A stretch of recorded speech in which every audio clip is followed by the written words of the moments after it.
Bienvenidos a Weekend Finanzas Classroom. Un espacio donde todas las semanas vamos a explorar, con rigor y profundidad, los principios, estrategias y decisiones que te van a permitir entender y dominar el camino completo de la riqueza.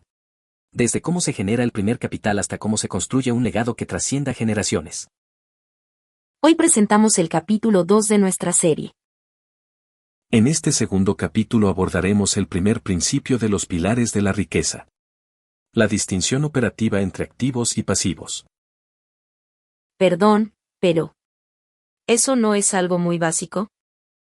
Ojalá lo fuese. Pero no. Lamentablemente es una de las principales equivocaciones que suele cometer la mayoría de las personas. ¿Cómo así? ¿Activo no es lo que tenemos y pasivo lo que debemos? Justamente. Esa es la visión que tiene la mayoría de las personas. Sin embargo, la realidad es un poco más compleja. ¿Y cómo sería entonces? Un activo es algo que pone dinero en tu bolsillo de forma recurrente, acciones que pagan dividendos, propiedades alquiladas, un negocio que funciona sin tu presencia. Un pasivo, en cambio, es algo que saca dinero de tu bolsillo, la hipoteca de tu casa, el préstamo del coche o el consumo impulsivo. Entiendo, pero si mi casa se revalúa o me sirve para no pagar alquiler, entonces no es un pasivo. Tienes razón. En términos generales, tu casa, para la contabilidad tradicional, es un activo. Y para ti, poseerla, es algo que quizás te proporciona mucha paz mental. Pero desde el punto de vista de la generación de riqueza, si no te genera renta alguna y te saca dinero del bolsillo recurrentemente, es un pasivo. Entiendo, pero eso es algo debatible. Lo es. Y el problema no es que tener una casa, un automóvil o, por ejemplo, vacacionar regularmente sean algo malo en sí mismo. El problema es cuando todo lo que se genera mediante el trabajo apenas alcanza para cubrir los gastos de lo que se posee.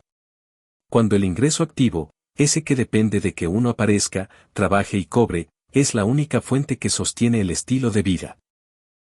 Cierto. Ahí los activos empiezan a tener un cierto parecido a un pasivo. Cualquier interrupción, una enfermedad, una crisis o un despido, se convierte en una amenaza real para todo lo que se ha construido. No hay colchón. No hay flujo alternativo. Solo una cadena de obligaciones que no se detiene aunque los ingresos sí lo hagan. Exacto. Los economistas llaman a esto trampa de liquidez personal, y es más común de lo que parece. Lo vimos en el capítulo 1. Una persona puede tener un patrimonio considerable en papel y al mismo tiempo no tener capacidad de atravesar 3 meses sin ingresos. Porque ninguno de esos bienes que posee genera dinero. Todos lo consumen. Lo recuerdo. La liquidez y su correcta gestión es una parte fundamental para la construcción de riqueza. Tal cual. La libertad financiera no la da el patrimonio, la da el flujo de caja. Una persona con activos que generan $2,000 mensuales en rentas o dividendos tiene más seguridad estructural que alguien con un patrimonio 10 veces mayor atrapado en bienes que no producen nada. El primero puede dejar de trabajar un mes y seguir cubriendo sus gastos. El segundo, no. Entonces el objetivo no es renunciar al auto, a la casa o a las vacaciones. El objetivo es construir primero la base de activos que financie esos pasivos. Que el alquiler de una propiedad pague las cuotas del auto. Que los dividendos de un fondo financien las vacaciones. Que el estilo de vida sea sostenido por el capital y no por el esfuerzo diario. Esa es la diferencia entre vivir de lo que se gana y vivir de lo que se ha construido. ¿Correcto? No se puede explicar mejor. Sin embargo, mucha gente, quizás la mayoría, confunde pasivos con activos porque se centran en el valor de reventa futuro y no en el flujo de caja presente. Es decir, ante un excedente de dinero, un principiante compra el mejor coche que puede financiar. Mientras que el experto, en cambio, utiliza ese dinero como pago inicial para un activo que genere una renta mensual suficiente para pagar las cuotas de un coche más modesto. El resultado final puede ser similar en apariencia, pero la arquitectura financiera es completamente distinta. Así es. Ahora bien, Esto no es solo filosofía de gurús de las finanzas personales. Los datos lo respaldan con claridad. La encuesta de finanzas del consumidor de la Reserva Federal de los Estados Unidos, que se publica cada 3 años y es uno de los estudios más rigurosos sobre riqueza familiar, muestra una diferencia estructural reveladora. ¿Y cuál es esa diferencia? La clase media concentra entre el 60 y 70% de su patrimonio en su residencia principal y vehículos particulares. Elementos que, operativamente, extraen dinero a través de hipotecas, depreciación, seguros e impuestos. Los estratos de mayor riqueza, por el contrario, mantienen más del 75% de sus recursos en activos financieros, acciones, fondos indexados y bienes raíces de alquiler que inyectan liquidez constante mediante dividendos y rentas. ¡Guau! ¡Qué diferencia! Esto lo confirma también la investigación económica. El rendimiento del capital, es decir, de los activos productivos, históricamente supera el crecimiento económico general. Lo que en términos simples significa que quienes poseen activos que generan rendimientos se enriquecen estructuralmente más rápido que quienes solo dependen de su ingreso laboral. ¿Eso es lo que algunos autores llaman carrera de rata? Es un poco brusco, pero sí. Es el ciclo en el que una persona trabaja para ganar dinero, gasta ese dinero en pasivos que generan nuevos gastos, necesita ganar más dinero para cubrir esos gastos, trabaja más para ganar ese dinero adicional, y vuelve a empezar. Sin salida. Como una rata en una rueda, mucho movimiento, ningún avance real. La riqueza real, entonces, no se mide por la posesión de objetos de alto valor nominal, sino por la capacidad de esos bienes para financiar el estilo de vida del propietario sin agotar su capital principal. Sí. He leído sobre eso. Lo que hace particularmente difícil salir de esta dinámica no es la falta de ingresos, sino algo que los economistas conductuales llaman inflación del estilo de vida, o lifestyle creep, la tendencia casi automática a expandir el consumo en proporción directa al ingreso. Cada vez que entra más dinero, el nivel de gasto sube para absorberlo. Y la brecha entre lo que se gana y lo que se ahorra e invierte permanece igual, o se achica. Eso mismo. Pero esta dinámica no opera solo en la vida de gente normal. Según la Asociación Nacional de Jugadores de Fútbol Americano, el 78% de los jugadores retirados enfrenta serias dificultades financieras en los 2 primeros años tras dejar el deporte. No por falta de ingresos, sino por la dirección del flujo de caja. Durante su periodo de actividad compraron mansiones, flotas de lujo y propiedades de recreo en efectivo, ignorando que los gastos operativos fijos de esos bienes generaban una carga mensual. Carga que, sin activos productivos que la respaldara, drenaba las reservas hasta el colapso. Lo que parecía un activo era un pasivo encubierto. ¿78%? Tremenda cifra. Pero esta dinámica no acaba ahí. El patrón también se repite con ganadores de lotería. Un estudio publicado en el Journal of Finance por Guido Imbens y colaboradores encontró que, quienes recibieron grandes sumas en la Lotería de Florida sin tener educación financiera previa tenían una probabilidad significativamente mayor de declararse en quiebra en los 3 a 5 años siguientes. Entonces, ¿cómo lo hacen los expertos en la práctica? Existe una estrategia que en el ámbito de la planificación financiera se conoce como la regla de la financiación indirecta. La lógica es simple pero poderosa. Un bien de consumo o lujo nunca debe adquirirse directamente con el capital ahorrado, sino con el rendimiento que genera una inversión previa. Interesante estrategia.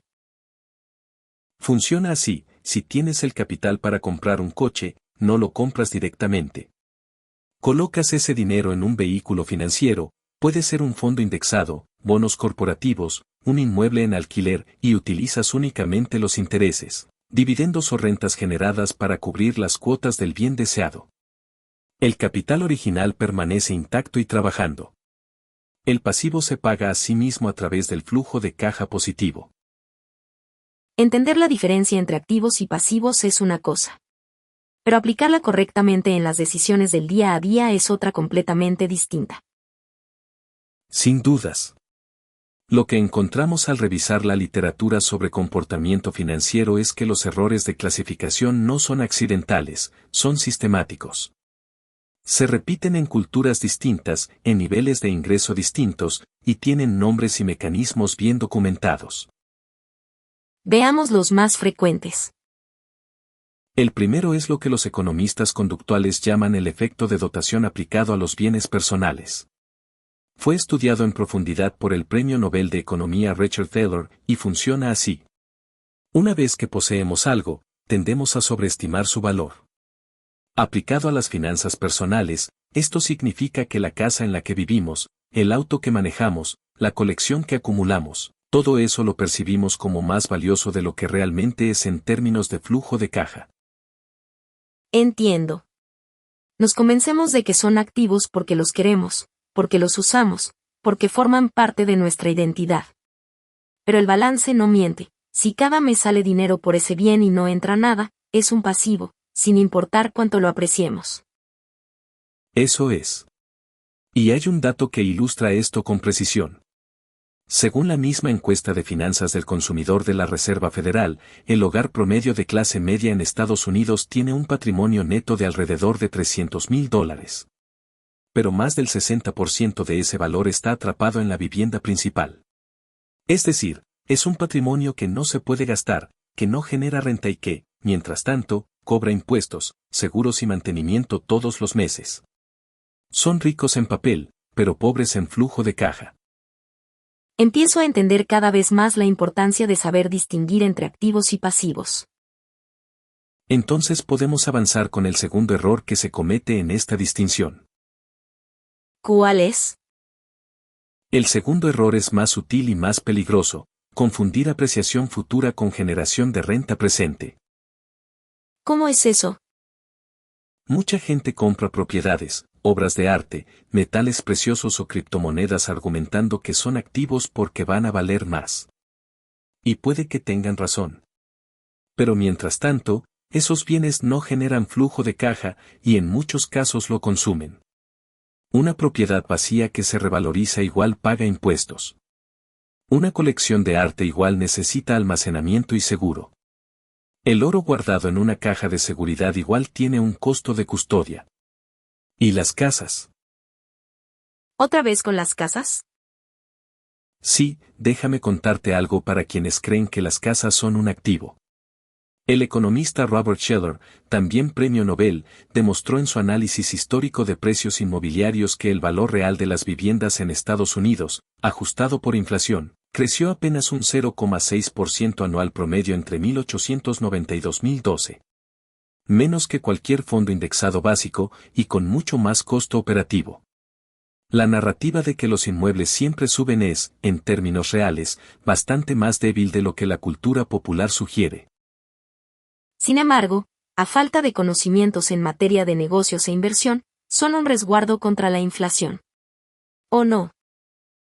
En cierta medida lo son. Pero déjame insistir, es preferible una casa modesta o incluso rentar una casa más modesta y sacar renta de una más lujosa que vivir en ella pero ahogado por la falta de ingresos para cubrir holgadamente su mantenimiento. Puede ser. ¿Y hay algún otro error que cometan los principiantes? El tercer error es el más costoso emocionalmente: endeudarse para comprar un auto, vestimenta, accesorios, dispositivos o cualquier otro objeto para proyectarlo como símbolo de éxito. Pero eso lo analizaremos en el próximo capítulo abordando los principios psicológicos que involucra ese comportamiento. Hemos visto los tres errores en la distinción entre activo y pasivo. ¿Pero cómo se corrige esto en la práctica?